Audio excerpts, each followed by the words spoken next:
ಬುಲ್ಬುಲ್ ಸಿಂಹದ ಹತ್ರ ಹೋಗಿ ಎಲ್ಲಾ ವಿಷಯವನ್ನು ಹೇಳುತ್ತೆ.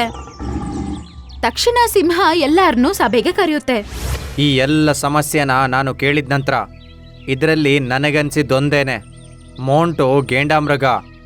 ಗೇಂಡ ಗಮ್ಮತ್ ಮಾಡುವಾಗೆಲ್ಲ ಮರ ಗಿಡ ಎಲ್ಲ ಬೀಳ್ಸಿನೇ ಗಮ್ಮತ್ ಮಾಡೋದಲ್ವಾ. ಅದರಿಂದಾಗಿ ನಿನ್ನ ಗೂಡು ಬಿತ್ತು ಅಂತೇಳಿದ್ರೆ ಅದು ಅವನ ತಪ್ಪಲ್ಲ, ಗೊತ್ತಾಯ್ತಾ? ಆದ್ರೆ ನನ್ನ ಮಗುಗೆ ಆರೋಗ್ಯ ಸರಿಯಾಗ್ಬೇಕಂದ್ರೆ ಕೊಡ್ಬೇಕಾಗಿರುವ ಔಷಧಿ, ಅದೇ ಡ್ರ್ಯಾಗನ್ ಫ್ರೂಟ್ ಯಾರು ತರ್ಕೊಡ್ತಾರೆ? ಅದು ನೀರಲ್ಲಿ ಬಿದ್ಬಿಡ್ತಲ್ವಾ? ನೀನು ಅವನಮ್ಮ ಅಲ್ವಾ, ನೀನು ಅದನ್ನ ಹೇಗೆ ತರಬೇಕು ಅಂತ ನೋಡ್ಕೋ.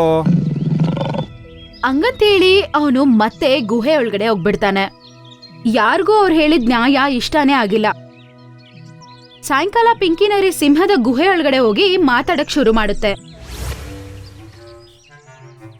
ಸಿಂಹ ಮಹಾರಾಜ, ಕಾಡಿನ ಜವಾಬ್ದಾರಿ ನೀವ್ ಯಾವಾಗಿಂದ ತಗೊಂಡಿದ್ದೀರೋ ಆವಾಗಿಂದ ಜಂತುಗಳೆಲ್ಲ ತುಂಬಾ ಸಂತೋಷವಾಗಿದೆ. ನಾನು ನಿಮ್ ತರನೇ ತುಂಬಾ ಬುದ್ಧಿವಂತೆ ಆಗ್ಬೇಕು.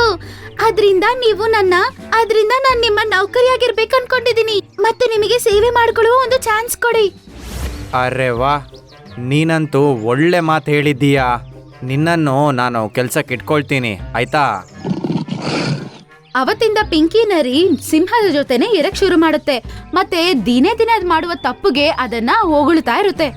ಒಂದಿನ ಸಾಯಂಕಾಲ ನರಿ ಅದನ್ನ ಹೊಗಳ್ತಾ ಈಗಂತ ಹೇಳುತ್ತೆ.